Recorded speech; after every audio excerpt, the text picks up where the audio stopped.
إن الحمد لله نحمده ونستعينه ونعوذ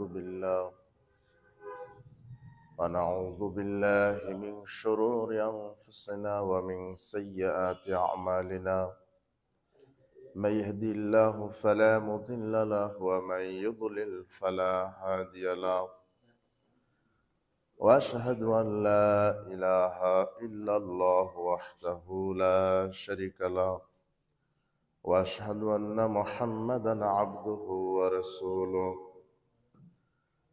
يا أيها الذين آمنوا اتقوا الله حق تقاته ولا تموتن إلا وأنتم مسلمون يا أيها الناس اتقوا ربكم الذي خلقكم من نفس واحدة وخلق منها زوجها وبث منهما رجالا كثيرا ونساء واتقوا الله الذي تساءلون به والأرحام إن الله كان عليكم رقيبا يا أيها الذين آمنوا اتقوا الله وقولوا قولا سديدا يصلح لكم أعمالكم ويغفر لكم ذنوبكم ومن يطع الله ورسوله فقد فاز فوزا عظيما أما بعد فإن خير الحديث كتاب الله وخير الهدي هدي محمد صلى الله عليه وسلم وشر الأمور محدثتها وكل محدثة بدعة وكل بدعة ضلالة وكل ضلالة في النار فأعوذ بالله من الشيطان الرجيم لكل جعلنا منكم شرعة ومنهاجا عن ثوبان قال رسول الله صلى الله عليه وسلم لا تزال طائفة من أمتي ظاهرين على الحق لا يضرهم من خذلهم حتى يأتي أمر الله وهم كذلك رواه مسلم عن أبي هريرة قال رسول الله صلى الله عليه وسلم إن الدين بدأ قريبا وسيعود كما بدأ فطوبى للغرباء وفي رواية وهم الذين يصلحون مفسد الناس من بعد من سنتي رواه مسلم والترمذي بإسناد صحيح সম্মানিত মসজিদের উপস্থিতি প্রশংসা আল্লাহর জন্য যে আল্লাহ সুবহানাহু ওয়া তাআলা আমাদেরকে পবিত্র জুমাবারে তার এই পবিত্র ঘর মসজিদে আসার এবং সাধ্য অনুযায়ী 2 রাকাত করে নফল সালাত আদায়ের পর আমাদেরকে পবিত্র কোরআন এবং সহিহ হাদিস থেকে খুতবা প্রদান করার এবং খুতবা শ্রবণ করার যে আল্লাহ সুবহানাহু ওয়া তাআলা আমাদেরকে তৌফিক দিয়েছেন সে আল্লাহ সুবহানাহু ওয়া তাআলার শুকরিয়া আদায় করছি। আমরা সকলেই বলছি আলহামদুলিল্লাহ। দরুদ ও সালাম আমাদের নবী শেষ নবী মুহাম্মদ সাল্লাল্লাহু আলাইহি ওয়াসাল্লামের জন্য। আজকে আমরা যে বিষয়টা আলোচনা করব সে বিষয় হচ্ছে মানহাজের উপরে আমরা আলোচনা করার চেষ্টা করব ইনশাআল্লাহ। মানহাজের বাংলা হচ্ছে মানদণ্ড, নীতি, পদ্ধতি, চলার পথ। আপনি যে স্বর্ণটা ব্যবহার করেন ওটা খাঁটি না ভেজাল সেটা পরীক্ষার জন্য একটা কি আছে, মানদণ্ড আছে না, কষ্টি পাথর আছে বা যেভাবে বলে, বা কিছু অ্যাসিড আছে। এই যে আমার আমিনুল ভাই মনে হয় আসছে, উনি কি করেন, স্বর্ণের গহনা তৈরি করেন, তাই না? উনি বুঝতে পারবেন যে এই স্বর্ণটা খাঁটি না ভেজাল। কথা বুঝেছেন? তাহলে কোনো কিছু সঠিক, কোনো কিছু খাঁটি নাকি ভেজাল, তার কিছু ওটা প্রমাণ করার জন্য একটা মানদণ্ড থাকে, তাই কি না? তো ঠিক আমার আমল এবং আমার আকীদা বিশুদ্ধ নাকি ভ্রান্ত, এটা যাচাইয়ের জন্য আল্লাহ মানুষকে একটা ফর্মুলা দিয়েছেন, মানদণ্ড দিয়েছেন, তার নাম হচ্ছে মানহাজ। কি মানহাজ? আল্লাহ কথা নিজে বলছেন সূরা মায়েদার 48 আয়াতে, লিকুল্লিন জাআলনা মিনকুম শিরআতাও ওয়া মিনহাজা। আমি প্রত্যেক নবী রাসূলকে এই মানহাজ দিয়েছিলাম, সেই মানহাজ অনুযায়ী যারাই চলেছে তারাই হেদায়েত প্রাপ্ত হয়েছে। আমি মুহাম্মদ সাল্লাল্লাহু আলাইহি সাল্লামকেও, আমি আল্লাহ মুহাম্মদকেও মানহাজ দিয়েছি, আর সেই মানহাজ অনুযায়ী আমাদেরকে চলতে হবে। মানহাজ হচ্ছে চলার পথ, পদ্ধতি, নীতি। আমি কিভাবে আকীদা পোষণ করব, কিভাবে ঈমান আনয়ন করব, কিভাবে আমল করব, কিভাবে করতে হবে, তার একটা মানহাজ আল্লাহ বলে দিয়েছেন। আমি কোরআন মাজিদের আয়াত কিভাবে বুঝবো, একটা আমল কোন পদ্ধতিতে করব, নিজের বুঝ অনুযায়ী করা যাবে না। কোরআন হাদিসের উপরে মানুষের বুঝ, এটার 5 পয়সা দাম নাই। রাসূল সাল্লাল্লাহু আলাইহি সাল্লাম এবং সাহাবায়ে কেরাম যেভাবে বুঝেছে, যেইভাবে আমল করেছে, আপনাকে ওইভাবেই করতে হবে, এর বিকল্প কোনো পথ নাই। এটা হচ্ছে মানহাজ। রাসূল সাল্লাল্লাহু আলাইহি সাল্লাম যেভাবে ঈমান এনেছে, সাহাবায়ে কেরাম যেভাবে ঈমান এনেছে, ওইভাবে আমাকে ঈমান আনতে হবে, ওইভাবে আমাকে আকীদা পোষণ করতে হবে। তারা যেভাবে আমল করেছে অনুরূপ ওইভাবে আমাদেরকে আমল করতে হবে। দেখেন আল্লাহ বলছেন সূরা বাকারার 137 আয়াতে, ফাইন আমানু বিমিসলি মা আমানতুম বিহি, যদি সারা পৃথিবীর মানুষেরা ঈমান আনে, কেমন ভাবে? মা আমানতুম বিহি, যেমন তোমরা ঈমান এনেছো। আল্লাহ রাসূল সাল্লাল্লাহু আলাইহি সাল্লাম এবং সাহাবীদেরকে বলছেন, এই শোনো, তোমরা যেইভাবে আমার প্রতি ঈমান এনেছো, বিশ্বাস স্থাপন করেছো, আকীদা পোষণ করেছো, ওইভাবে যদি সব মানুষ অনুরূপ ভাবে, মিসলিহি, একেবারে ওইভাবেই যদি সাধারণ মানুষেরাও ঈমান আনয়ন করে, আকীদা পোষণ করে, ফাকাদ ইহতাদাও, তাহলে আমিও তাদেরকে তোমাদের মতোই হেদায়েত দান করব। তাহলে আমাকে ঈমান আনতে হবে, আকীদা পোষণ করতে হবে রাসূল সাল্লাল্লাহু আলাইহি সাল্লাম এবং সাহাবীদের মতো। তারা কি আকীদা পোষণ করেছেন আর আমাদের কি আকীদা? তার মানে আল্লাহ সুবহানাহু ওয়া তাআলা রাসূল সাল্লাল্লাহু আলাইহি ওয়াসাল্লাম এবং সাহাবীদেরকে অনুসরণ করতে বলছেন। এটা সূরা বাকারার 137 আয়াত। এরপরে সূরা তাওবার 100 নম্বর আয়াত, ওয়াস-সাবিকুনাল আউওয়ালুনা মিনাল মুহাজিরিন ওয়াল আনসার। ঈমান আনয়নে অগ্রবর্তী হয়ে গেছে সাহাবীগণ, যারা মুহাজির, যারা আনসার, এরা পরিপূর্ণ ঈমানদার, ঈমান আনয়নে এরা অগ্রগতি। এরপর আল্লাহ বলছেন, ওয়াল্লাযীনা তাবাউহুম বিইহসান।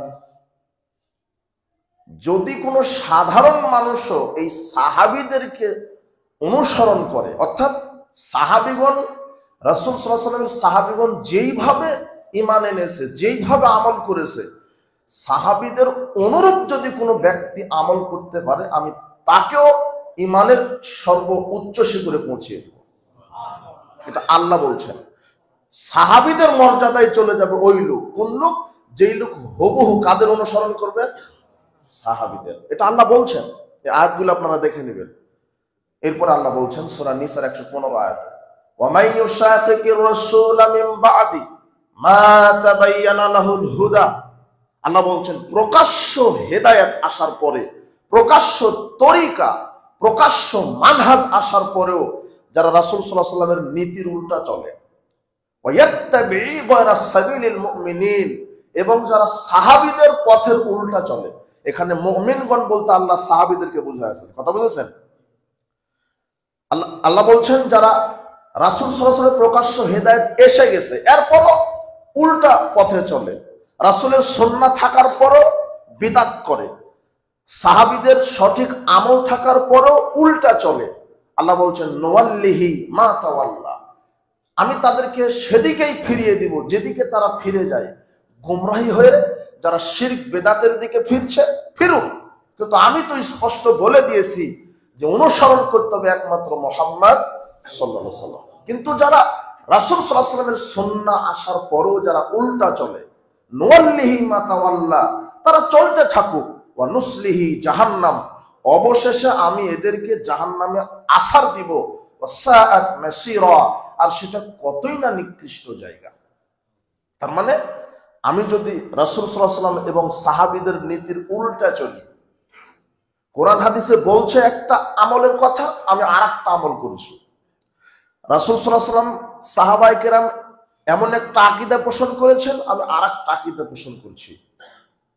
আমার আকীদা, আমার আমল যদি সাহাবীদের মতো না হয়, তাহলে আমল করার পরেও আল্লাহ আমাদেরকে জাহান্নামে আছাড় দিবেন, এটা আল্লাহ বলছেন। তার মানে আমার আকীদা, আমার আমল কাদের মতো হতে হবে? সাহাবীদের মতো। কোরআন হাদিসের বুঝ আপনি নিজ ইচ্ছাকৃত আজকে মুসলিম সমাজে আপনি বলতে পারেন, আল্লাহ বলছেন ইন্নাল্লাযীনা ফাররাকু দীনাহুম ওয়া কানু শিয়া, নিশ্চয়ই যারা নিজ দ্বীনকে খণ্ড বিখণ্ড করে দিয়েছে। আজকে ইসলাম এটা আমাদের দ্বীন, এটা আমাদের জীবন ব্যবস্থা ভেঙে ভেঙে খান খান হয়ে যায়নি? টুকরা টুকরা হয়ে যায়নি? দল উপদলে ভাগ হয়ে যায়নি? আর এটা আল্লাহ বলছেন সূরা আনামের 159 আয়াতে, ইন্নাল্লাযীনা ফাররাকু দীনাহুম, যারা তাদের নিজের দ্বীনকে টুকরো টুকরো করে দিয়েছে। আজকে দেখেন খারেজি, শিয়া, মুরজিয়া, মুতাজিলা, জাহামিয়া, জাবরিয়া, মুআত্তিলা, মাতুরিদিয়া, ইসমাইলা, এরপরে মাযহাবের নামে 4টি মাযহাব, হানাফি, শাফি, মালিকি, হাম্বলি, এরপরে তরিকার নামে দেওবন্দি, ব্রেলভি, চিশতিয়া, সরসিনা, মায়েজ ভান্ডারি, দেওয়ানবাগ, কুতুববাগ, রাজারবাগ, চন্দ্রপুরী, ফুলতলি, কাদেরিয়া, চিশতিয়া, নকশবন্দিয়া, মুজাদ্দিদিয়া, এক একটা গ্রুপ হয়ে গেছে, হয়নি? সবাইকে। আর 1998 সালে শুধু সরকারি জরিপে বাংলাদেশের পীরের সংখ্যা ছিল 2,98,000। শুধু বাংলাদেশে পীর আছে 2,98,000। তাদের মুরিদ কতগুলি থাকতে পারে? আর কোন মুরিদ, কোন পীরের সাথে কোন পীরের আকীদা আমলের 5 পয়সা মিল নাই। এক পীর আরেক পীরকে কাফের ফতোয়া দেয়, এক মুরিদ আরেক মুরিদকে গালি দেয়, কারোর সাথে আকীদা আমলের মিল নাই। অথচ সবার দিন হচ্ছে ইসলাম। সবাইকে বলবেন তোমার জাতি কি, সে বলবে আমি মুসলিম। সবাই বলবে আমার দিন কি, ইসলাম। সবাই বলবে তোমার নবীকে, বলবে মুহাম্মদ। কিন্তু মুহাম্মদ সাল্লাল্লাহু আলাইহি ওয়াসাল্লাম যে আকীদা আমল পোষণ করেছে, সাহাবীগণ যে আমল আকীদা পোষণ করেছে, এর সাথে তাদের 5 পয়সা কোনো মিল নাই। এর কারণ কি? আজকে মুসলিমরা টুকরো টুকরো হয়ে গেছে। আর মৌলিক কারণ, শয়তান এই ইসলামকে ভুল বুঝিয়েছে, কোরআন হাদিস নিজের মতো করে বুঝেছে। যখন আপনি কোরআন হাদিস যখন নিজের মতো করে বুঝবেন, আপনিও পথভ্রষ্ট হয়ে যাবেন। কোরআন হাদিস নাজিল হয়েছে আল্লাহর নবীর উপরে, কোরআন হাদিস নাজিল হয়েছে সাহাবীদের সময়ে। তো আমি বেশি বুঝবো নাকি সাহাবীগণ বেশি বুঝবেন কোরআন হাদিস? কিন্তু আমরা আজকে ইসলামকে বুঝেছি পীর দ্বারা, আমরা ইসলামকে বুঝেছি বড় আলেম দ্বারা, বড় ফকি দ্বারা। কোন কুতুব, কোন গাউস, কোন ফকি, কোন মুস্তাহিদ, কোন আলেম, কোন পীর, কোন খাজা বাবা, কোন দরগা বাবা, কে যে যেভাবে বোঝাচ্ছে আমরা ওইভাবে ইসলাম বুঝেছি, যার কারণে আমরা মুসলিম হওয়ার পরও পথভ্রষ্ট হয়ে যাচ্ছি। অথচ আমাকে ইসলাম বুঝতে হবে মুহাম্মদ সাল্লাল্লাহু আলাইহি ওয়াসাল্লাম যেভাবে বুঝেছেন, সাহাবীগণ যেভাবে বুঝেছেন, ওইভাবেই। আমার পীরের উপরে আয়াত নাজিল হয়নি, আয়াত নাজিল হয়েছে মুহাম্মাদের উপরে। তাই মুহাম্মদ সাল্লাল্লাহু আলাইহি ওয়াসাল্লাম যেই ব্যাখ্যা দিবেন, আমাদের সময়ে কোরআন নাজিল হয়নি, কোরআন নাজিল হয়েছে সাহাবীদের সময়ে। সাহাবীগণ যে আমল করবেন, আমাদেরকে ওইভাবে আমল করতে হবে। আজকে মুসলিমরা বিভক্ত হয়ে যাওয়ার একটা মৌলিক কারণ, কোরআন হাদিস নিজের মতো করে বুঝেছি। দেখেন কিভাবে বুঝেছেন। আল্লাহ সুবহানাহু ওয়া তাআলা বলছেন সূরা আনআম 112 নম্বর আয়াত, আল্লাহ বলছেন কাযালিকা জাআলনা লিকুল্লি নাবিয়্যিন আদুওয়ান শায়াতিনাল ইনসি ওয়াল জিন্নি। প্রত্যেক নবীদের সময় আমি মানুষের ভিতর থেকে কিছু শয়তান, জিনদের ভিতর থেকে কিছু শয়তান শত্রু হিসেবে নিয়োগ করেছি। শুধু জিনদের ভিতরে শয়তান থাকে না, মানুষের ভিতরেও কি থাকে? শয়তান। ইউহি বাদুহুম ইলা বাদিন যুখরুফাল কাওলি গুরুরা। দেখেন আল্লাহ বলছেন এই জিন শয়তান এবং মানুষ শয়তান, এরা একে অপরকে ওহী করে এবং চমকপ্রদ কিছু বাক্য তৈরি করে মানুষকে পথভ্রষ্ট করে। যখন দেখবেন কিছু আলেম, দাড়ি টুপিওয়ালা লোক, খানকা, মাজার, কবর পূজারী, এই খানকার হুজুরেরা দেখবেন দাড়ি টুপি পরে আছে, খুব দেখতে মনে হবে ফেরেশতা, খুব পরহেজগার। আল্লাহ বলছেন যে মানুষের ভিতর শয়তান থাকে, জিনদের ভিতরে শয়তান থাকে, এরা মুখরোচক কিছু কথা বলে। 121 নম্বর আয়াত ওই আনআমেরই 6 নম্বর সূরা, আল্লাহ বলছে ইন্না শায়াতিনা লা ইউহুনা ইলা আউলিয়াইহিম লিউজাদিলুকুম। আল্লাহ বলছেন নিশ্চয় শয়তান তার দালালদেরকে, তার এজেন্ট, তার প্রতিনিধিদের উপরে ওহী করে। কেন? যাতে করে মানুষকে পথভ্রষ্ট করে দিতে পারে।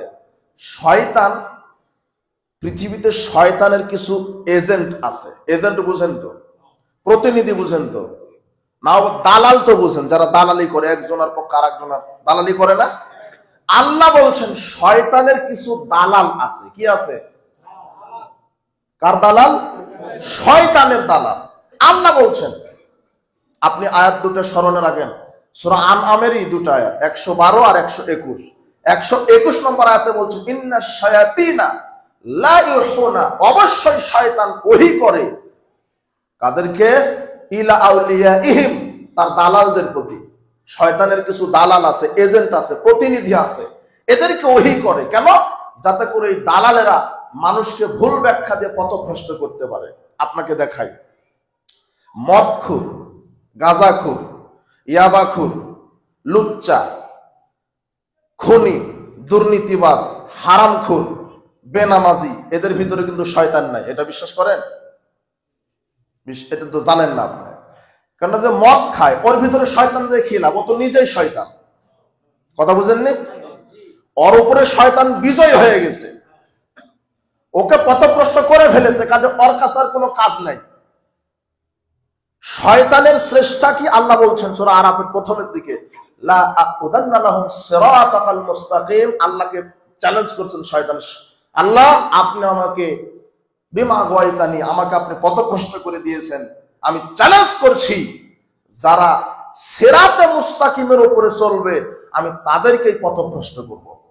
যারা সঠিক পথে চলবে, তার মানে এই দাড়ি টুপিওয়ালা হুজুর, মুসল্লি, যারা সিয়াম রাখে, কোরআন তেলাওয়াত করে, এদের ভিতরে শয়তান থেকে এদের সালাত, সিয়াম, হজ, যাকাতকে নষ্ট করে দেওয়ার চেষ্টা করবে। কিভাবে? দাড়ি টুপিওয়ালা সেজেই, সালাত আদায়কারী সেজেই, ইসলামের লেবাস পরে এদেরকে ধোঁকা দিবে। মদখুর, গাঁজাখুর যারা শয়তানি করে, ওরা এমনিতেই শয়তান, কিন্তু ভালো মানুষকে শয়তান কিভাবে পথভ্রষ্ট করবে, তাই শয়তান সালাতের ভিতরে ঢুকে গেছে, সিয়ামের ভিতরে ঢুকে গেছে, হজের ভিতরে ঢুকে গেছে, কোরআন তেলাওয়াতের মধ্যে ঢুকে গেছে, আমাদের আকীদা মানহাজের ভিতরে ঢুকে গেছে। কেন? যাতে আমাদের আকীদাকে নষ্ট করে দিতে পারে, আমাদের সিয়ামকে নষ্ট করে দিতে পারে, আমার হজকে নষ্ট করে দিতে পারে। আল্লাহ এই কথা বলছেন যে শয়তান তার দালালদেরকে ওহী করে যাতে করে তার দালালেরা মানুষকে পথভ্রষ্ট করতে পারে। আপনি এখনো বুঝেননি? একটু এদিকে হন, খুব মনোযোগ দেন। দেখেন, এই আয়াতের ব্যাখ্যা মুহাম্মদ সাল্লাল্লাহু আলাইহি ওয়াসাল্লাম দিচ্ছেন। এই আয়াত নাযিল হয়েছে কার উপরে? মুহাম্মদ সাল্লাল্লাহু আলাইহি ওয়াসাল্লাম। আল্লাহ বলছেন শয়তানের কিছু এজেন্ট আছে, দালাল আছে। কে বলছেন এটা? আল্লাহ। এই দালালেরা কারা? এবারে রাসূল সাল্লাল্লাহু আলাইহি ওয়াসাল্লাম বলছেন, শোনো আমি বলে দিই। মুসনাদ আহমদ 4131 নম্বর হাদিস, আব্দুল্লাহ ইবনে মাসউদ রাদিয়াল্লাহু আনহু বলছেন, খাত্তালানা রাসূলুল্লাহ সাল্লাল্লাহু আলাইহি ওয়াসাল্লাম খাত্তান, রাসূল সাল্লাল্লাহু আলাইহি ওয়াসাল্লাম একদা সোজা সরল রেখা টানলেন, রেখা টেনে আঙ্গুল দিয়ে বললেন, শোনো সাহাবীগণ, হাদা সাবিলুল্লাহ, এটা হচ্ছে আল্লাহর পথ। সুম্মা খাত্তা খুতুতান আন ইয়ামিনিহি ওয়া আন শিমালিহি। এরপরে রাসূল সাল্লাল্লাহু আলাইহি ওয়াসাল্লাম ডানে বামে অনেক আঁকাবাঁকা রাস্তা টানলেন, রাস্তা টেনে বললেন, শোনো, হাযিহি সুবুলুন, এগুলিও রাস্তা, আলা কুল্লি সাবিলিন মিনহা শায়তান, প্রত্যেক রাস্তাতে এক একটা আলেম রূপী শয়তান বসে আছে। কি রূপী? আলেম শয়তান, আলেম। এটা আমি অনুবাদ করলাম কেন?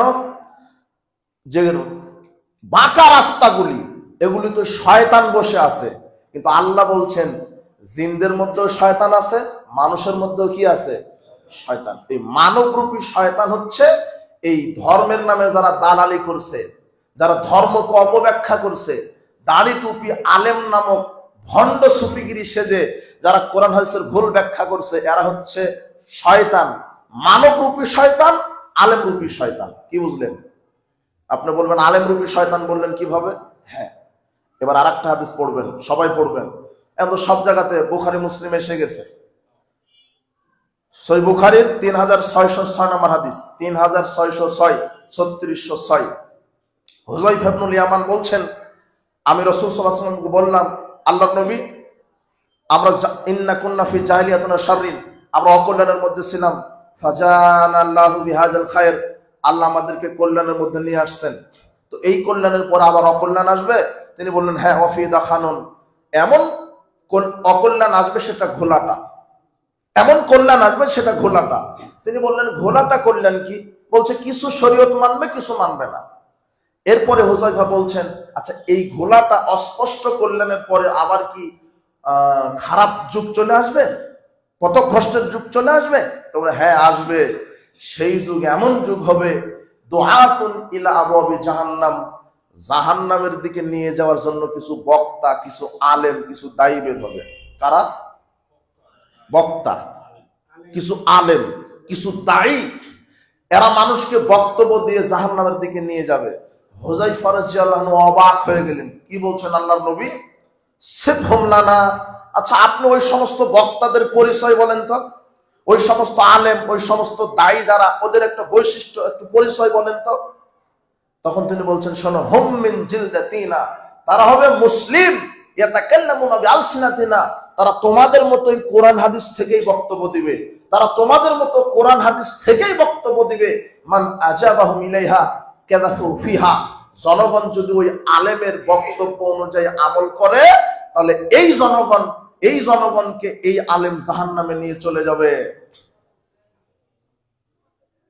কোরআন হাদিস থেকে আলেম বক্তব্য দিবে, কোথা থেকে? কোরআন হাদিস থেকে।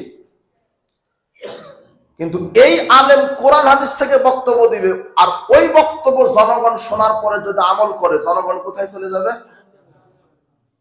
তার মানে কি কোরআন হাদিস থেকে বক্তব্য দিয়ে ওই বক্তব্য শুনলে জাহান্নামে যাওয়া লাগে? ঘটনা কি? ঘটনা কি? আলেম তো কোরআন হাদিস থেকে বক্তব্য দিচ্ছে। আর একটা শুনেন আয়াত, সূরা বাকারা 26 নম্বর আয়াত, আল্লাহ বলছেন, ইউদিল্লু বিহি কাসীরা ওয়া ইয়াহদি বিহি কাসীরা, এই কোরআন পাঠ করে বহু মানুষ হেদায়েত পাবে, এই কোরআন পাঠ করে বহু মানুষ পথভ্রষ্ট হয়ে যাবে। আচ্ছা, এই কোরআনটা আসছে মানুষের হেদায়েতের জন্য না? কিন্তু আল্লাহ বলছেন, এই কোরআন পাঠ করে বহু মানুষ কি হয়ে যাবে? তাহলে এটা পথভ্রষ্টের কিতাব না, পথভ্রষ্টের কিতাব নয়। কিন্তু পথভ্রষ্ট হবে কি কারণে? আচ্ছা, এই কোরআন থেকে মাওলানা সাহেবেরা বক্তব্য দিয়ে মানুষকে আমল আকীদা শিখায়, জান্নাতের দিকে নিয়ে যাওয়ার চেষ্টা করে। কিন্তু রাসূল সাল্লাল্লাহু আলাইহি ওয়াসাল্লাম বলছেন, এমন কিছু দায়ী বক্তা বের হবে যারা কোরআন হাদিস থেকে বক্তব্য দিয়ে জনগণকে কোথায় নিয়ে যাবে? ঘটনা কেমন উল্টা মনে হচ্ছে, তাই না? কারণ কি? কারণ হচ্ছে, কোরআন হাদিস মাওলানা সাহেব ঠিকই এবারাত করবে, বক্তব্য দিবে, কিন্তু ব্যাখ্যা দিবে শয়তানের, বুঝ নিবে শয়তানের। কোরআন হাদিস নিজের মতো করে বুঝবে। দেখবেন এদেশের মানুষ কোরআন হাদিস নিজের মতো করে বুঝেছে। আর আপনিও যদি কোরআন হাদিস নিজের মতো করে বুঝেন, যে কোনো ব্যক্তি, সে যত বড়ই আলেম হোক, সে যদি কোরআন হাদিস নিজের মতো করে বোঝার চেষ্টা করে, তাহলে সেও পথভ্রষ্ট হবে। দেখেন, কোরআন হাদিস নাজিল হয়েছে কার উপরে? কাদের সময়ে?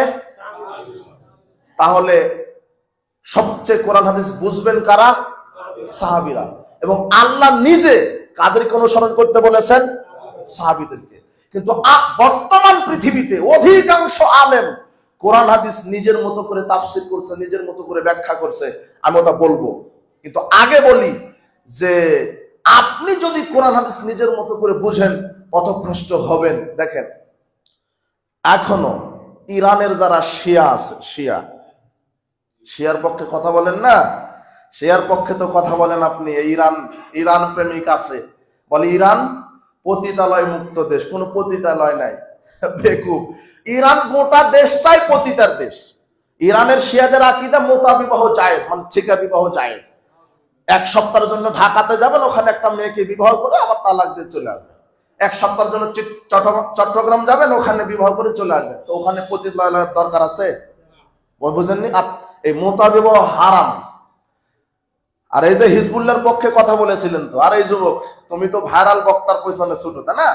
হিজবুল্লাহর পক্ষে তখন আমরা যখন কথা বলেছিলাম ইসরায়েল ফিলিস্তিনের যে ইস্যু নিয়ে, যে হিজবুল্লাহ, এই হামাস, এরা তো শিয়া আকীদার।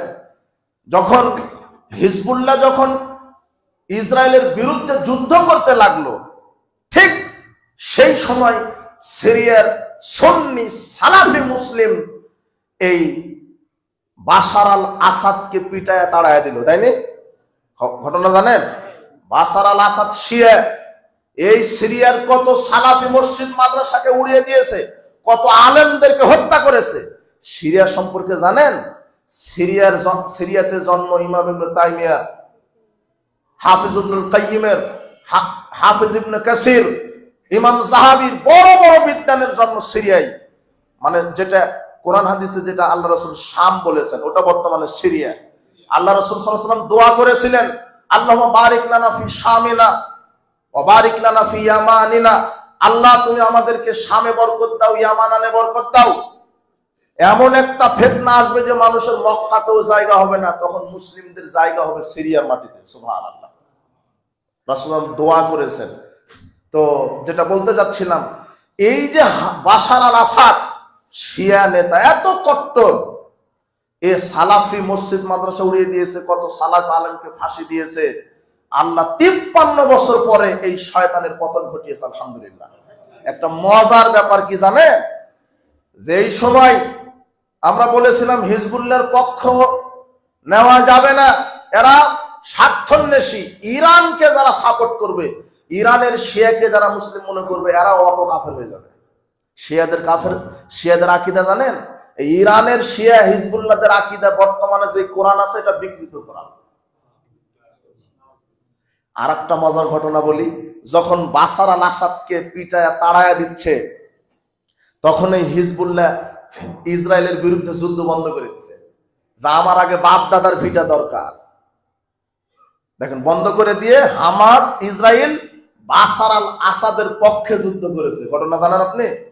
তাহলে শিয়ার দালাল হলো না? আমরা আগেই বলে দিয়েছিলাম, এটা আপনি বুঝবেন না, এই সম্পর্কে জ্ঞান থাকলে বুঝবেন। আমি যেটা বোঝাতে চাচ্ছি যে কোরআন পাঠ করে কি হবে? মানুষ হেদায়েত পাবে। কোরআন পাঠ করে কি হবে?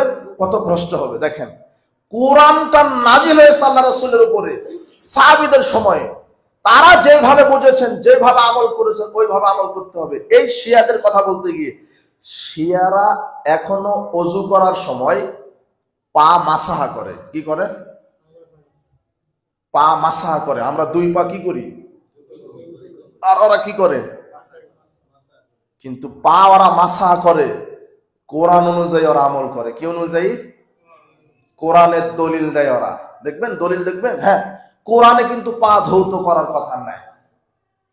সূরা মায়েদা 6 নম্বর আয়াত আল্লাহ বলছেন, ইয়া আইয়ুহাল্লাযিনা আমানু ইযা কুমতুম ইলাস সালাত, হে বিশ্বাসীগণ, যখন তোমরা সালাতে দাঁড়াবে, ফাগসিলু উজুহাকুম ওয়া আইদিয়াকুম ইলাল মারাফিক। আল্লাহ ওযুর পদ্ধতি শিখিয়ে দিচ্ছেন। সালাতে দাঁড়ানোর পূর্বে ওযু করো। কি করবে? দুই হাত কনুই পর্যন্ত ধৌত করো।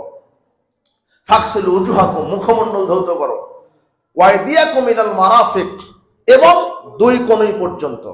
ফাগসিলু উজুহাকুম ওয়া আইদিয়াকুম, মুখমণ্ডল ধৌত করো এবং দুই হাত ধৌত করো। কথা বুঝেছেন? এরপরে আল্লাহ বলছেন, ওয়ামসাহু বিরুসিকুম, মাথা মাসা করো, ওয়া আরজুলাকুম ইলাল কাবাইন, এবং দুই পা টাকনু পর্যন্ত। এবং দুই পা টাকনু পর্যন্ত কি? হ্যাঁ, না, ধৌত করার কথা কোরআনে নাই। হ্যাঁ, এই যে মুরব্বী বুঝেছে। শোনেন, এই আয়াত বোঝার জন্য ঘেলু লাগবে। কোরআনে পা ধৌত করার কথা নাই। দেখেন, প্রথম অংশটা বুঝেন, ফাগসিলু উজুহাকুম, মুখমণ্ডল ধৌত করো, ওয়া আইদিয়াকুম ইলাল মারাফিক, এবং দুই হাত কনুই পর্যন্ত। ঠিক আছে না? এরপর আল্লাহ বলছেন, ওয়ামসাহু বিরুসিকুম, মাথা মাসা করো, ওয়া আরজুলাকুম ইলাল কাবাইন, এবং দুই পা টাকনু পর্যন্ত। মাথা মাসা করো এবং দুই পা টাকনু পর্যন্ত। কি মনে হচ্ছে যে আল্লাহ বলছেন মুখমণ্ডল ধৌত করো এবং দুই হাত কনুই পর্যন্ত? তার মানে এবং দুই হাত কনুই পর্যন্ত কি ধৌত করা লাগবে? মাথা মাসা করো এবং দুই পা কি টাকনু পর্যন্ত কি করা লাগবে? মনে হচ্ছে মাসা করা লাগবে। এই আয়াতটা আমার বুঝ অনুযায়ী যদি আমল করি, তাহলে পা ধৌত করার কোনো সুযোগ নাই। কিন্তু এই আয়াত নাজিল হয়েছে কার উপরে? তার মানে মুহাম্মদ সাল্লাল্লাহু আলাইহি ওয়াসাল্লাম কাদের সময়ে? তার মানে সাহাবীরা যেভাবে ওযু করেছেন ওইভাবে আমাকে ওযু করতে হবে। কোরআনের আয়াত বাপ দাদার প্রত্যেক সম্পত্তি নয়, আমি নিজের মতো করে ব্যাখ্যা করব। আয়াত ঠিক আছে, কিন্তু আমল মুহাম্মদ সাল্লাল্লাহু আলাইহি ওয়াসাল্লাম যেভাবে করেছেন আমাকে ওইভাবেই করতে হবে। মুহাম্মদ সাল্লাল্লাহু আলাইহি ওয়াসাল্লাম পা ধুয়েছেন, আমাকে পা ধুতে করা লাগবে। কিন্তু এই আয়াত যদি আমি ব্যাখ্যা করে বলি আল্লাহ পাও মাসা করতে বলেছেন, কাজে পা মাসা করা লাগবে, এই বুঝ, এই ব্যাখ্যা হলো শয়তানের। কিসের? কিন্তু রাসূল সাল্লাল্লাহু আলাইহি ওয়াসাল্লামের উপরে আয়াত নাযিল হয়েছে, তিনি কিভাবে ওযু করেছেন এটা দেখতে হবে না? আজকে বাংলাদেশে কবর পূজা, মাজার পূজা, খানকা পূজা, পীর পূজা চালু নাই। এই শয়তানেরা বলছে পীর ধরা ফরজ, আর এটা কোরআনে আছে পীর ধরা ফরজ। দেখেন রাসূল সাল্লাল্লাহু আলাইহি ওয়াসাল্লাম বলছেন কিছু বক্তা বের হবে, তারা কোরআন হাদিস থেকেই বক্তব্য দিবে। কোথায় থেকে? কোরআন হাদিস থেকেই। দেখেন পীর সাহেব বক্তব্য দিচ্ছে, ইয়া আইয়ুহাল্লাযিনা আমানুত্তাকুল্লাহ ওয়াবতাগু ইলাইহিল ওয়াসিলা, হে বিশ্বাসীগণ তোমরা আল্লাহকে ভয় করো আর ওয়াসিলা ধরো, মানে পীর ধরো। ওয়াসিলা মানে কি ধরো? পীর ধরো। এই ওয়াসিলা মানে যে পীরের মুরিদ হওয়া লাগবে, পীরের সুপারিশ ছাড়া জান্নাত হবে না। এই ওয়াসিলা মানে যে পীরকে সিজদা দেওয়া লাগবে, মাজারে খানকায় সিজদা দেওয়া লাগবে, পীরের রাস্তা নাই গরু খাসি মানত করা লাগবে। এই ওয়াসিলার ব্যাখ্যা শয়তান এইভাবে দিয়েছে, কিন্তু এই ওয়াসিলার আয়াত নাজিল হয়েছে কার উপরে? এই শয়তান ভালো বুঝবে না মুহাম্মদ সাল্লাল্লাহু আলাইহি ওয়াসাল্লাম? তাহলে মুহাম্মদ সাল্লাল্লাহু আলাইহি ওয়াসাল্লাম কি ব্যাখ্যা দিয়েছেন? রাসূল সাল্লাল্লাহু আলাইহি ওয়াসাল্লাম বলছেন শোনো, আল্লাহ বলছেন তোমরা ওয়াসিলা তালাশ করো, আর ওয়াসিলা হচ্ছে তিনটার মাধ্যমে আল্লাহর কাছে সাহায্য চাইতে হবে। কয়টা? তিনটা জিনিসের ওয়াসিলায়। এক, আল্লাহর গুণবাচক নাম। আল্লাহ বলছেন ওয়ালিল্লাহিল আসমাউল হুসনা ফাদউহু বিহা, আমি আল্লাহর অনেক সুন্দর সুন্দর নাম আছে, সেই নামের ওসিলায় আমাকে ডাকো। ইয়া রহমান, হে রহমান, হে দয়াবান তুমি আমাকে দয়া করো। ইয়া রাজ্জাক, হে রিজিক দাতা তুমি আমাকে রিজিক দাও। ইয়া গফফার, হে পাপ ক্ষমাকারী তুমি আমাকে ক্ষমা করো।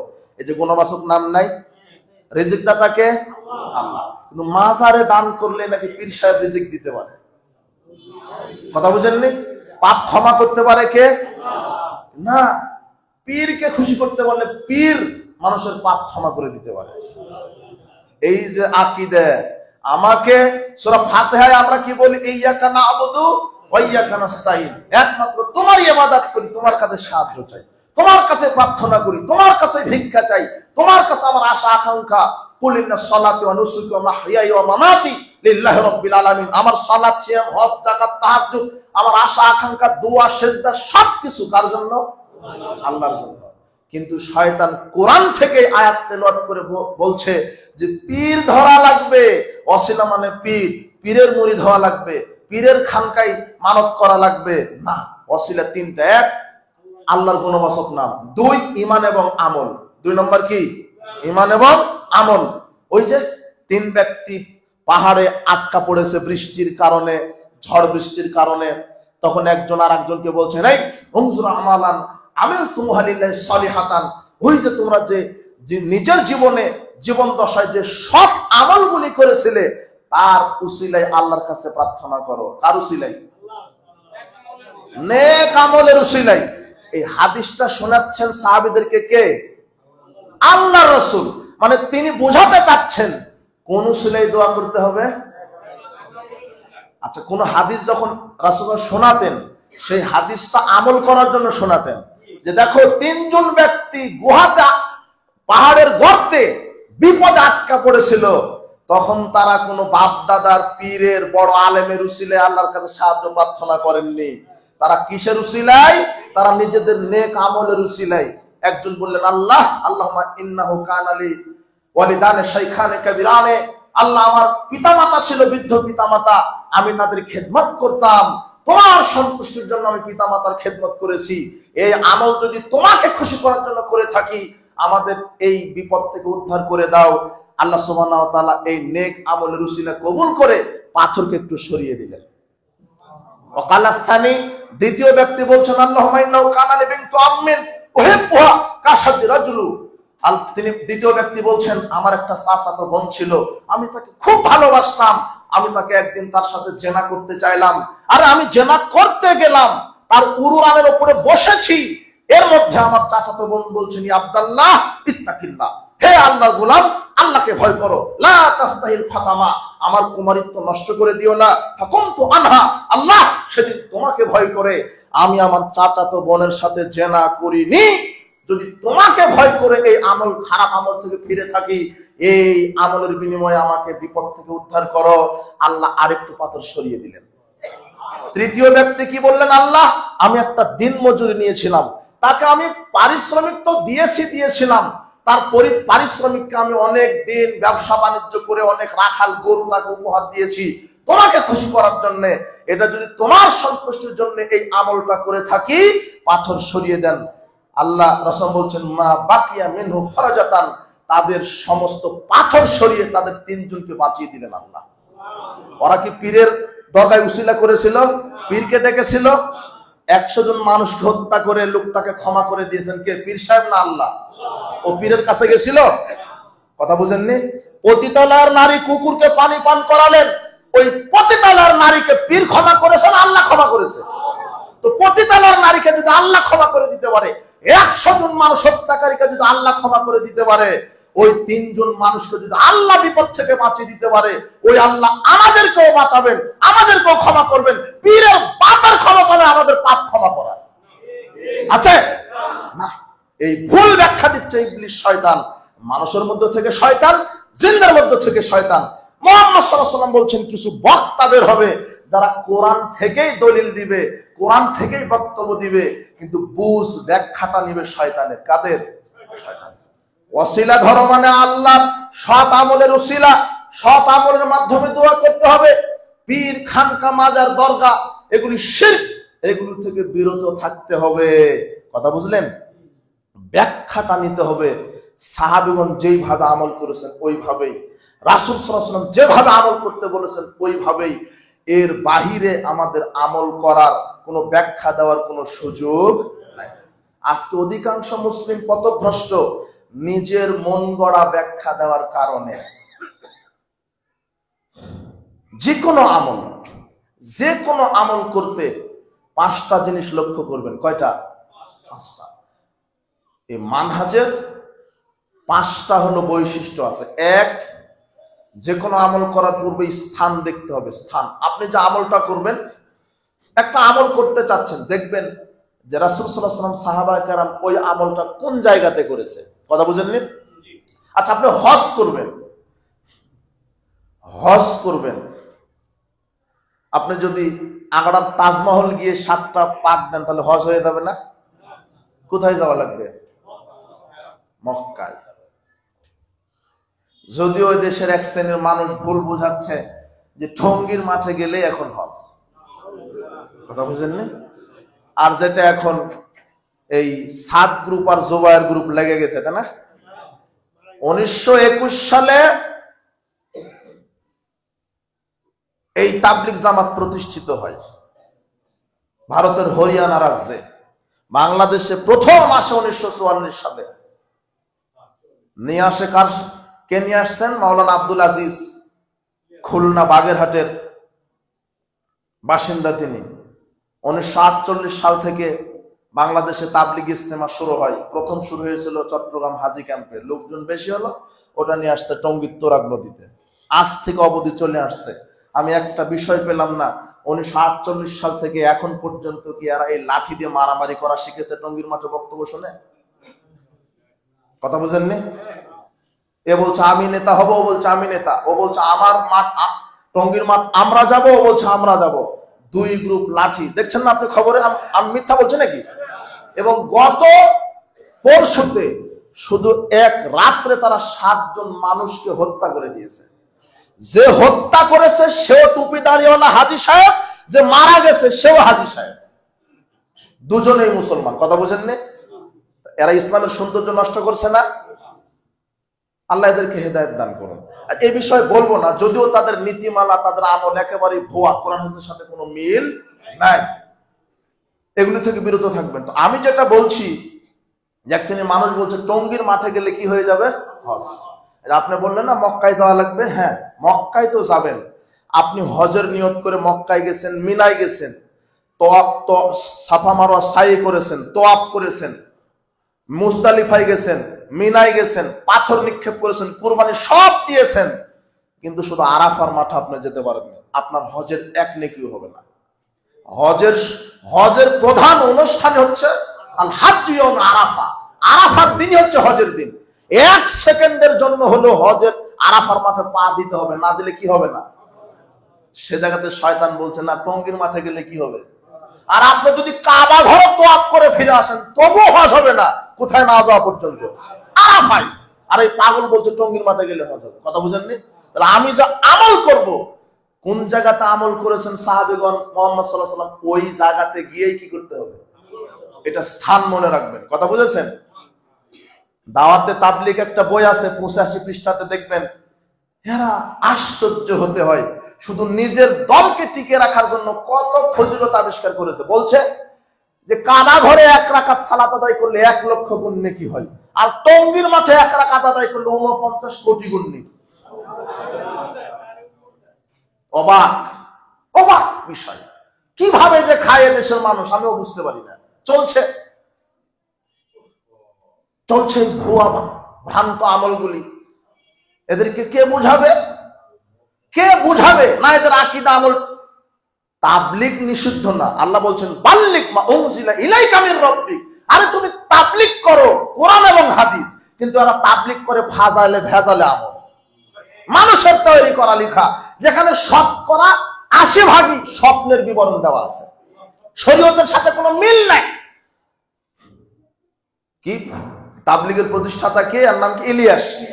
মাওলানা ইলিয়াস বলছেন আমার কাছে তাবলীগের তরিকা আমি স্বপ্নে পেয়েছি। ও কি পেয়েছে এটা? আরে মুহাম্মদ সাল্লাল্লাহু আলাইহি ওয়াসাল্লাম যেদিন মারা গেছে সেদিন থেকে শরীয়ত পরিপূর্ণ। মুহাম্মদ সাল্লাল্লাহু আলাইহি ওয়াসাল্লামের পরে নতুন কেউ শরীয়ত ডেলিভারি দিতে পারবে না।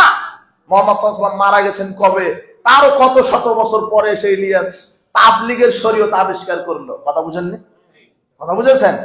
স্বপ্নে পাওয়া। আরে স্বপ্নে তো বহুদূরের কথা, মানব রচিত কোন তরিকা, মানব রচিত কোন দিন চলবে না। দেখেন মুহাম্মদ সাল্লাল্লাহু আলাইহি ওয়াসাল্লাম বলছেন ওয়ালাউ বাদালাকুম মূসা, এই সাহাবারা শোনো, আজকে যদি তোমাদের সামনে মূসা আলাইহিস সালাম আসে, কে আসে? মূসা। ফাত্তাবাতুহু, মূসার শরীয়তকে যদি তোমরা মেনে নাও, ওয়াতারাকতুমুনি, আর আমি মুহাম্মদ সাল্লাল্লাহু আলাইহি ওয়াসাল্লামের শরীয়তকে যদি প্রত্যাখ্যান করো, লা দালালতুম আন সাওয়াইস সাবিল, অবশ্যই তোমরা জাহান্নামে চলে যাবে। এই হাদিসটা বুঝলে মানুষ হেদায়েত পেয়ে যেত ইনশাআল্লাহ। এই হাদিসটাই বুঝেনি, পড়েইনি। দেখেন, আচ্ছা মূসা আলাইহিস সালাম বানি ইসরাইল কওমের নবী, তাই না? এবং সবচেয়ে বড় বেশি যার সমর্থক ছিল কোন নবীর? এই মূসা আলাইহিস সালামের। আচ্ছা মূসা আলাইহিস সালামের সময় মূসা আলাইহিস সালামের শরীয়ত যারা মেনে মারা গেছেন তারা কোথায় যাবে? জান্নাতে। বুঝেন ভালো করে। কিন্তু ওই শরীয়তে যদি এখন আমরা মানি, পরিণাম কি হবে? আশ্চর্য, কোন কি অবস্থা। অথচ তার শরীয়ত মেনে লোকেরা কোথায় চলে গেছে? জান্নাতে। কিন্তু এখন যদি ওই একই শরীয়ত, সেটাও কার পক্ষ থেকে আসছিল? ওই একই শরীয়ত যদি আমি মানি, পরিণাম কি? আর এই কথা মুহাম্মদ সাল্লাল্লাহু আলাইহি ওয়াসাল্লাম বলেন। তার মানে যেখানে মুহাম্মদ সাল্লাল্লাহু আলাইহি ওয়াসাল্লামের টাটকা তাজা দ্বীন সুন্নাত শরীয়ত থাকাকালীন অন্য কোন নবীর তরিকা চলে না, সেই জায়গাতে ভণ্ড, সুফি, মাজার পূজারী, খানকা পূজারী মানুষের স্বপ্নে পাওয়া দিন কি করে চলতে পারে? এগুলা কথা বুঝেননি? যেখানে অন্য কোন নবীর তরিকাই চলছে না, সেখানে কিসের স্বপ্নে পাওয়া দিন? তার মানে সব এগুলি ভণ্ডামি, মানুষের ঈমান চুরি করার একটা পায়চারা ছাড়া কিছুই না এগুলা। কথা বুঝেছেন? কিসের হজ টঙ্গীর মাঠে গেলে? এদের আকীদা আমল বাতিল। এরা বিশ্বাস করে আল্লাহ নিরাকার, এরা বিশ্বাস করে নবী গায়েব জানেন। গায়েবের চাবি কার হাতে? আর বেকুব নবী গায়েব জানেন কিভাবে? যতটুক জানা আছে ততটুক জানেন। গায়েবই যদি জানতেন তাহলে আয়েশা রাদিয়াল্লাহু তাআলা আনহার উপরে জিনার অপবাদ দিল 1 মাস দেরি করলেন কেন? তিনি আয়েশা রাদিয়াল্লাহু তাআলার গলার হার হারিয়ে গেল, সন্ধ্যা পর্যন্ত খুঁজলেন কেন? বলে দিতেন আমি গায়েব জানি, ওই যে উটের পিঠের নিচে হার পড়ে আছে, বলে দিতে পারতেন না? হাদিসগুলি মওজুদ। এরা শুধু ফজিলতের বয়ান করে, ভালো কাজের বয়ান করে, খারাপ কাজের নিষেধ করে না। আমরা এতদিন জানতাম, আমরা আগে থেকেই জানতাম, আমরা বলতাম যে না তাবলীগ জামাতের লোকেরা নিরীহ, কিছুই বুঝে না, ভাজা মাছ উল্টা খেতে জানে না। কিন্তু টেন্ডারবাজি ঠিকই এদের জানা আছে। লাঠি নাই, মানুষকে পিটায়। আরে যারা আহলে হাদিসের মসজিদ মাদ্রাসা ভেঙে দিতে পারে তারা তো লাঠি দিয়ে মানুষ হত্যা করতে পারে, তো স্বাভাবিক ব্যাপার। কথা বুঝেননি? আহলে হাদিসের মসজিদ মাদ্রাসা ভাঙে কারা? এই কট্টর বেদাতীরা। আমি সবাইকে বলছি না, তাবলীগ জামাত যারা করে তারাই যে খারাপ তা বলছি না, এর ভিতরে কট্টর বেদাতি নাই? এরাই থানায় গিয়ে আহলে হাদিসের প্রোগ্রাম বন্ধ করে কারা? এরাই বড় সন্ত্রাস, এরাই ইসলামের দুশমন। ফতোয়া দিয়েছে ওহাবিদের পিছনে সালাত হবে না। এই কাঠমোল্লা বলছে ওহাবি কারা? যারা জোরে আমিন বলে, রাফা দায়ালিন করে, 12 তাকবীরদের সালাত আদায় করে, পায়ের সাথে পা মিলাই, এরা হলো রাফাদানি, এরা হলো ওহাবি, এদের পিছনে সালাত হবে না। কিন্তু এই শয়তান ঠিকই হজ করতে গিয়ে কাবার ইমামের পিছনে সালাত আদায় করে আসে। কাবার ইমাম জোরে আমিন বলে না, রাফা দায়ালিন করে না, 12 তাকবীরদের সালাত আদায় করে না, মানে ওর ফতোয়াতে ওর হজই বাতিল। কথা বুঝেছেন? আর একটা শয়তান বলছে যে আহলে হাদিসেরা মসজিদে মহিলাদেরকে নিয়ে যায় ভোগ করার জন্য। কিন্তু আশ্চর্য, আল্লাহ আমাদেরকে একটা সাল উপহার দিয়েছেন, 2024 সাল। সবাইকে তার প্রাপ্যটা উল্টা বুঝিয়ে দিয়েছেন। জালেমকে তারা এসে একটা, আর যারা বলছে আহলে হাদিসেরা মসজিদে ভোগ করার জন্য মহিলা নিয়ে যায়, ওরাই হিল্লার নামে আর আরেকজনের বউকে হালাল করতে গিয়ে মসজিদে 2 ঘন্টার জন্য ধর্ষণ করে। কথা বুঝেননি? আল্লাহ উল্টায় দেয়নি? ওরা থুতা মারে উপরের দিকে থুতা মারলে কোথায় পড়বে? নিচেই পড়বে, তার মুখেই পড়বে। আমাদেরকে বলে ইহুদি খ্রিস্টানের দালাল। মোহাম্মদ সাল্লাল্লাহু আলাইহি ওয়াসাল্লাম বলছেন, যারা তুমি কাউকে দালাল বলো না, খ্রিস্টি কাফের বলো না, যদি সে উপযুক্ত না হয় তাহলে ওই ফতোয়া তোমার কাছেই চলে আসবে। কথা বুঝেননি? আল্লাহ ফিরাই দিচ্ছেন না। কোন মসজিদে এরকম ঘটনা হয়েছে, আহলে হাদিস মসজিদে, যে কোনো পুরুষ কোনো নারীর গায়ে হাত দিয়েছে, দর্শন করেছে। আর হিল্লা বিবাহ হারাম, একটা নিকৃষ্ট কুরুচিপূর্ণ জাহেলি প্রথা। আশ্চর্য কথা। আরে এক বৈঠকে 1 কোটি বারও যদি তালাক দেন, 1 তালাক। কয় তালাক? আল্লাহ বলছেন তালাক মাররাতান। আবু দাউদের 2196 নম্বর হাদিস। আব্দু ইয়াজিদ বলছেন, আল্লাহ নবী, আমি তো আমার স্ত্রীকে তালাক দিয়েছি, তালাক তো সালাসান, আমি তাকে 3 তালাক দিয়েছি একসাথে। রাসূল বলছেন, ইরজি, তুমি তাকে ফিরিয়ে নাও। তিনি বলছেন, আরে আমি তো তালাক দিয়েছি 3 তালাক। কদ আলিমতু, তিনি বলছেন, হ্যাঁ আমি জানি 1 বৈঠকে 3 তালাক দিয়েছো। রাজিহা, তুমি তাকে ফিরিয়ে নাও। কেন 1 বৈঠকে 3 তালাক দিলে 1 তালাকই গণ্য হয়। সুবহানাল্লাহ, স্পষ্ট হাদিস। তালাকের মাসালায় কোরআন হাদিসের স্পষ্ট। এরপরও এই জাহেলিয়াত তারা কায়েম রেখেছে। মুসলিমের 1472 নম্বর হাদিস, রাসূল সাল্লাল্লাহু আলাইহি ওয়াসাল্লামের যুগে 1 বৈঠকে 3 তালাককে 1 তালাক গণ্য করা হতো। তালাকের পদ্ধতি কি? স্ত্রী পবিত্র অবস্থায় সহবাসীন 1 মাসে 1 তালাক দিতে হবে। 1 তালাক দিবেন, 1 মাসের জন্য স্ত্রী হারাম, তার কাছে যেতে পারবেন না 1 মাস। পরবর্তীতে যদি তাকে ফিরিয়ে নিতে চান, পরের মাসে তাকে ফিরিয়ে নিতে পারবেন। কিন্তু যদি না ফিরান, 2য় মাসে আর 1 তালাক দিবেন, হায়েজের পরে পবিত্র অবস্থায়, 2য় তালাক। এখনো সুযোগ আছে ফিরানোর। 3য় মাসে যদি 3 তালাক দিয়ে দেন, এই স্ত্রী এখন আপনার জন্য হারাম। কি? 3 মাসে 3 তালাকে হারাম হয়। কথা বুঝেননি? কিন্তু এরা বলছে 1 বৈঠকে 3 তালাক দিলে তালাক হয়ে গেছে। একে এখন হালাল করার উপায় কি? পাঠার সাথে বিবাহ দেওয়া লাগবে। আর রাসূল বলছেন, ইবনে মাজাহ 1956 নম্বর হাদিস, রাসূল সাল্লাল্লাহু আলাইহি ওয়াসাল্লাম বলছেন, শোনো, আলা উখবিরুকুম বিত্তাইসিল মুস্তার, আমি কি তোমাদেরকে ভাড়াটা পাঠার খবর দেব না? ভাড়াটা ষাঁড়। সাহাবীরা অবাক হয়ে গেলেন, আল্লাহ নবী, ভাড়াটা ষাঁড় আবার কি?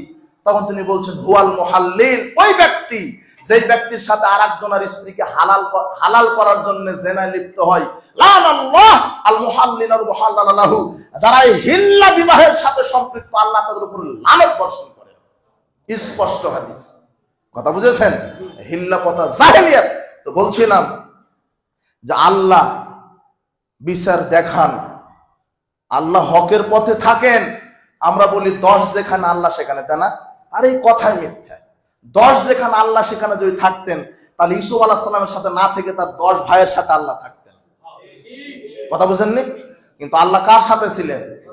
ইউসুফ আলাইহিস সালাম একাই। কেন? সে একাই হকের প্রতি উপরে ছিলেন। সারা পৃথিবীতে আপনি একাই যদি হকের উপরে ঠিক থাকেন, ওই আল্লাহ আপনাকে দুনিয়াতেও সাহায্য করবেন, পরকালে সাহায্য করবেন ইনশাআল্লাহ। সারা সব মানুষ যদি বাতিল পন্থা হয়, লাভ নাই, একদিন ধ্বংস হবেই, কেউ টিকতে পারে না। কাজেই 5টা জিনিস দেখবেন আমল করার পূর্বে। 1, স্থান জায়গা। 2, পরিমাণ। রাসূল সাল্লাল্লাহু আলাইহি ওয়াসাল্লাম যেই পরিমাণে ইবাদত করেছে আপনাকে ওই পরিমাণে করতে হবে। ওই হাদিসটা সবাই জানেন। তিনজন ব্যক্তি তার স্ত্রীদের কাছে এসে বললেন যে রাসূল সাল্লাল্লাহু আলাইহি ওয়াসাল্লামের আমল আমাদেরকে জানায়া দেন। তখন বললেন এই আমল করে। তখন একজন বললেন না, তার সব পাপ ক্ষমা হয়েছে, তার কম আমল করলে চলে, কিন্তু আমরা গুনাহগার মানুষ। কেউ বললো আমি সারা রাত সালাত আদায় করবো, কেউ বললো আমি কোনোদিন বিবাহই করব না, কেউ বললো আমি সারা 365টা দিন একটানা সিয়াম রাখবো। রাসূল সাল্লাল্লাহু কি বললেন, এই মান রাগিবা আন সুন্নতি ফালাইসা মিন্নি, আমার তরিকা বাদ দিয়ে অন্য সিস্টেমে যতই আমল করো তোমরা আমার উম্মতি হতে পারবে না। বেশি আমল করে কি লাভ যদি রাসূল সাল্লাল্লাহু আলাইহি ওয়াসাল্লাম কতটুকু না করে। ফতোয়া মারা দিতে ইমাম আবু হানিফা একটানা 40 বছর মাগরিবের ওযুতে এশার ওযুতে ফজর পড়তেন। কথা বুঝেননি? একটানা 40 বছর সিয়াম রেখেছেন, একটানা। চিন্তা করেন। অথচ রাসূল বলছেন যে ব্যক্তি একটানা সিয়াম রাখে তার এক নেকিও হবে না, এক নেকিও সুযোগ নাই। রাসূল বলছেন এই সব ওয়াফদি, তুমি একদিন সিয়াম রাখো। সবচেয়ে উত্তম সিয়াম দাউদ নবীর সিয়াম, সুবহানাল্লাহ। তিনি একদিন রাখতেন, একদিন ছাড়তেন, এভাবে রাখেন। কিন্তু তা না কেউ যদি রাখে এক নেকিও হবে না। আমরা হাদিস মানবো। শুনেন, আপনি যত বড়ই আলেম হন, যত বড়ই মুফতি হন, ইবলিস শয়তান যদি কোনো কথা বলে আর সেটা যদি দলিল থাকে কোরআন হাদিসে, সেটা মানতে আমরা রাজি। আর যত বড়ই আলেম হন, ওই আলেম যদি কোনো কথা বলে সেটা যদি কোরআন হাদিসে না থাকে, ওই কথা মানতে আমরা রাজি। ইবলিস শয়তান একটা হাদিস শিখায় গেছেন। দেখেন, আবু হুরায়রাকে বলছেন তুমি এই যে মসজিদে নববীতে সদকার, যাকাতের খেজুর এগুলো তুমি পাহারা দাও। আবু হুরায়রাকে বলছেন আল্লাহ রাসূল সাল্লাল্লাহু আলাইহি ওয়াসাল্লাম তুমি এগুলো পাহারা দাও। তো পাহারা দিচ্ছেন রাতে, ইবলিস শয়তান চলে আসছে খেজুর চুরি করার জন্য। আবু হুরায়রা ধরে ফেলেছেন, তাকে চুর ধরেছি। তখন ইবলিস শয়তান বলছে আমাকে ছেড়ে দাও, আমি অসহায়। তো আবু হুরায়রা নরম মনের মানুষ, ছেড়ে দিয়েছে। দ্বিতীয় দিন আসছে, একই অবস্থা। তৃতীয় দিন আসছে, আবার ধরেছে। এবার ইবলিস বলছে শোনো, আমাকে ছেড়ে দাও, আমার ছেলে মেয়ে না খেয়ে আছে, স্ত্রী না খেয়ে আছে, আমার খেজুরটা নিয়ে যায়, আর আসবো না। তবে একটা আমল তোমাকে শিখাই দিই, কি? তুমি প্রত্যেক দিন ঘুমানোর সময় আয়াতুল কুরসি পাঠ করে ঘুমাবে, তাহলে তোমার কাছে শয়তান আসতে পারবে না। এখন সকালে আবু হুরায়রা আল্লাহর নবীকে এই হাদিসটা শোনালেন। আল্লাহর নবী, আমার কাছে এক ব্যক্তি আসছিল, আমাকে এই আমলটা শিখায় গেছে, কি প্রত্যেক রাত্রে ঘুমানোর সময় আয়াতুল কুরসি পাঠ করতে বলেছে। তখন রাসূল বলছেন হ্যাঁ, তুমি বুঝতে পারোনি, ওটা হলো শয়তান ছিল, ও তোমাকে বলেছে এই কথাটা প্রত্যেক রাত্রে আয়াতুল কুরসি পাঠ করতে। দেখেন, রাসূল সাল্লাল্লাহু আলাইহি ওয়াসাল্লামের হাদিসের সাথে শয়তানের কথা মিলে গেছে, তাই আমরা গ্রহণ করি। কিন্তু শয়তানের কথা আমরা মানতে রাজি আছি যতক্ষণ কোরআন হাদিসের সাথে মিলে যাবে। আর আপনার যত বড়ই আলেম হোক, আল খাল্লা পড়া টুপিওয়ালা, ওর কথা যদি কোরআন হাদিসের সাথে না মিলে আমরা মানতে রাজি। কথা বুঝেছেন? একটা মুসিও যদি কথা বলে সেটা যদি আল্লাহর নবীর হয় আমরা মেনে নিব। আর একজন মন্ত্রীও যদি কথা বলে সেটা যদি আল্লাহর নবীর না হয় আমরা মানতে রাজি। এটা হলো মানহাজ। আমি যা আমল করব, যেভাবে কিভাবে করব, সাহাবীগণ যেভাবে করেছেন, কথা মনে থাকবে। পরিমাণ তিনি যেভাবে করেছেন ওইভাবেই, স্থান, পরিমাণ। আর একটা হচ্ছে সময়। কি সময়? রাসূল যেই সময় করেছেন ওই সময়। সময় শেষ, এই 5টা 1-2 মিনিটে বলে আমি শেষ করে দেব। সময়টা কি? আপনি কুরবানি কিনেছেন 8 লক্ষ টাকা দিয়ে, একটা গরু কিনেছেন 12 লক্ষ টাকা দিয়ে, আর উট কিনেছেন 22 লক্ষ টাকা দিয়ে, ঠিক আছে। কিন্তু কিনে ঈদের সালাতের আগে আপনি কুরবানি করে দিয়েছেন, হবে না কুরবানি? কেন? আপনার 22 লক্ষ টাকা দামের উট, কেন হবে না? হ্যাঁ, আল্লাহর নবী কি করেছেন? ঈদের সালাতের পরে, আর আপনি মেরে দিলেন কখন? আগে। সময় মতো আপনি করলেন, অথচ কুরবানি করলেন কিন্তু সময় মতো। রাসূল বলছেন কেউ যদি ঈদের সালাতের আগে কুরবানি করে তাকে আরেকটা কুরবানি দিতে হবে। হাদিস আসছে। তাহলে সময়ের দিকে জোহরের সালাত আপনি এশার পরে পড়ে নেবেন, হবে না? না, জোহরের সময়ে পড়তে হবে, সময় মতো। 4 নাম্বার দেখবেন স্থান, তারপরে পরিমাণ, এরপরে সময়, এরপরে দেখবেন কারণ। কি কারণ দেখবেন? কারণ আমি যে আমলটা করব, রাসূল সাল্লাল্লাহু আলাইহি ওয়াসাল্লাম ওই আমল কি কারণে করেছেন, এটাই হলো মানহাজ। আমরা বলি মোনাজাত বেদাত, বলি না, ঢালাও ভাবে বলি না, কিন্তু মোনাজাত বেদাত। কিন্তু মোনাজাতের দলিল আছে, সম্মিলিত মোনাজাতের দলিল আছে। রাসূল সাল্লাল্লাহু আলাইহি ওয়াসাল্লাম সালাতুল ইস্তিসকা, বৃষ্টি প্রার্থনার সালাতে সাহাবীদেরকে সবাইকে নিয়ে হাত তুলে মোনাজাত করে প্রার্থনা করেছেন, দলিল আছে। সম্মিলিত মোনাজাতেরও দলিল আছে। কুনুতে নাজালে যখন পাঠ করতেন তখন সবাইকে নিয়ে রুকু থেকে দাঁড়িয়ে হাত তুলে তিনি সাহাবীদেরকে নিয়ে সবাইকে নিয়ে হাত তুলে কি করতেন? এটা কোন কারণে? কুনুতে নাজেলা, কোন শাসক বা কোনো খারাপ ব্যক্তির বিরুদ্ধে দোয়া করার জন্য তখন তিনি সবাইকে নিয়ে কি করেছেন? আরে বুখারী মুসলিমের হাদিস, সালাতুল ইস্তিসকার সময় সাহাবীদেরকে নিয়ে হাত তুলে কি করেছেন? হ্যাঁ, মোনাজাত করেছেন। দলিল আছে সম্মিলিত মোনাজাতের। এটা বৃষ্টি প্রার্থনার জন্য, অমুকের বিরুদ্ধে দোয়া করার জন্য।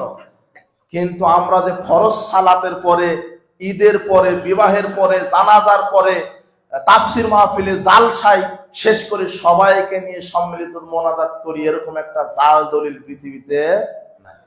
বুঝেননি? এটা হলো মানহাজ, নীতি। রাসূল সাল্লাল্লাহু আলাইহি ওয়াসাল্লাম যেখানে, যেই সময়, যেই কারণে যে আমল করেছে, আমাকে ওইভাবে কি করতে হবে? আমল করতে হবে। কথা বুঝেছেন? আর একটা কথা বলি, আপনি তখন রেগে যাবেন, এতক্ষণ ভালোই শুনলেন। এখানে 2 আযান হয়েছে, হয়নি? এই মসজিদে কয় আযান হলো? প্রথম আযান একটা হয়েছে, আর আমি যখন বসলাম আর একটা আযান হলো না? আপনি একটা আমল করবেন, এই আমলের কারণটা জানবেন। কোন কারণ? 2 আযানের কারণ তো আছে। রাসূল সাল্লাল্লাহু আলাইহি ওয়াসাল্লাম, মুহাম্মদ সাল্লাল্লাহু আলাইহি ওয়াসাল্লাম, আবু বকর, ওমর, এদের 3 যুগে কয় আযান ছিল জুমার? একটা। উসমান রাদিয়াল্লাহু আনহু 2 আযান দিলেন কেন? একটা কেন প্রশ্ন থেকে যায় তো। কি কারণে দিলেন?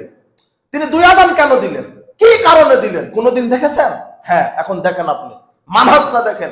2 আযানের দলিল হাদিসে আছে, 2 আযানের দলিল আছে। দলিল থাকার পরেও ওই আমলটা আপনি করতে পারবেন না কতক্ষণ? যতক্ষণ এই আমলটা সাহাবীগণ কিভাবে করেছে। কথা বুঝেননি? ওই যে কোরআনের আয়াত দিলাম না, মাথা মাসা করো এবং 2 পা। আপনি পা তো মাসা করেন না, ধৌত করেন কেন? সাহাবীরা যেভাবে করেছে ওইভাবেই তো করেন। কথা বুঝেননি? আপনি 2 আযান দিচ্ছেন, সাহাবীদের দলিল দিচ্ছেন, উসমান রাদিয়াল্লাহু আনহু 2 আযান চালু করেছে, কারণটা কি ছিল এটা তো দেখেননি। মানহাজ তো দেখলেন না আপনি। মানহাজ কি, নীতি কি? উসমান রাদিয়াল্লাহু আনহু যেই জায়গাতে কেনা বেচা হতো, ব্যবসা, বাজার, মানুষ ব্যস্ত থাকতো, ওই বাজারে গিয়ে একটা আযান দিতে বলেছিলেন। যাও, জাওরা নামক বাজারে একটা আযান দাও, যাও। কি কারণে? ওখানে মানুষ ব্যস্ত ছিল কেনাকাটা নিয়ে, ওই সময় ঘড়ি ছিল না, মাইক ছিল না, তাই তিনি জনগণকে জানানোর জন্য একটা আযান দিয়ে আসতে বলেছেন। কোথায়? বাজারে। আর মূল আযানটা দিয়েছেন কোথায়? মসজিদে। তো উসমান রাদিয়াল্লাহু আনহুর দলিল দিয়ে আপনি 2 আযান দিচ্ছেন, এটা আমি ঠিক আছে বিশ্বাস করি। কিন্তু উসমান রাদিয়াল্লাহু আনহু যেই কারণে দিয়েছেন, যেই জায়গায় দিয়েছেন, ওর সাথে তো আপনার মিল নাই। মিল আছে? উসমান রাদিয়াল্লাহু আনহু আযান দিয়েছেন কোথায়? আর আপনি দুটাই মেরে দিলেন কোথায়? আপনি কি বুঝেছেন কি? আমি বলছি না 2 আযান বন্ধ করে দেন, আল্লাহ আপনাকে সঠিক বুঝ দান করুন। কথা বুঝেছেন? এটাই হলো মানহাজ। 2 আযান দেন, সমস্যা নাই। ওই কারণ, ওই স্থান যদি থাকে, এখনো 2 আযান দেন, সমস্যা নাই। কিন্তু উসমান রাদিয়াল্লাহু আনহু তিনি নিজেও তো মসজিদে 2 আযান দেন। আমরা কোথায়? মসজিদে 2 আযান দিয়ে দিলাম। তাহলে এটা হলো? এটা উসমানের আযানও তো না। আপনি বলেন যে এটা উসমানের আযান। আজকে যে এই মসজিদে 2 আযান হলো, এটা উসমানের আযান না। আল্লাহ আমাকে সঠিক বুঝ দান করুন। কারণ এরপরে কি? তারপরে 5 নম্বর হচ্ছে পদ্ধতি। 5 নম্বর কি? পদ্ধতি। এই 5টা জিনিস দেখবেন আমলের। সালাতে দাঁড়ায় আছেন কার পদ্ধতিতে? রাসূল সাল্লাল্লাহু আলাইহি পদ্ধতিতে। কাদের পদ্ধতিতে? সাহাবীদের পদ্ধতিতে। সিয়াম রাখবেন, কোরআন তেলাওয়াত করবেন, তাসবিহ পাঠ করবেন, কার পদ্ধতিতে? আরে 33 বার সুবহানাল্লাহ, 33 বার আলহামদুলিল্লাহ, 34 বার আল্লাহু আকবার বললে সমুদ্রের ফেনা তুল্য পাপ ক্ষমা হয়। দলিল ঠিক আছে 33, কিন্তু দলিল আছে ডান হাতের আঙুলে গোনা। কোন হাতের? কিন্তু আপনি মেরা দিলেন তসবিহ দানাতে। হলো? কথা বুঝেননি? তাহলে তসবিহ দানাতে সাহাবীরা তসবিহ গণনা করেন নি, আল্লাহ রাসূল করেন নি। ঠিক আছে, দলিল 33 বার করে আপনিও পড়ছেন, কিন্তু আঙুল বাদ দিয়ে কি তসবিহ দানাতে। হলো? পদ্ধতিটা দেখতে হবে। এরকম এই পদ্ধতি নিয়ে সব আমল, সালাত, সিয়াম, হজ, যাকাত, কোরআন তেলাওয়াত যা করবেন, কার পদ্ধতিতে? রাসূল সাল্লাল্লাহু আলাইহি ওয়াসাল্লাম। এটা হচ্ছে মানহাজ। আলহামদুলিল্লাহ ওয়াহদা ওয়াসসালাতু ওয়াসসালামু আলা মান লা নাবিয়্যা বা'দা। আল্লাহুম্মা সাল্লি আলা মুহাম্মাদ ওয়া আলা আলি মুহাম্মাদ كما صليت على إبراهيم وعلى آل إبراهيم إنك حميد مجيد اللهم بارك على محمد وعلى آل محمد كما باركت على إبراهيم وعلى آل إبراهيم إنك حميد مجيد اللهم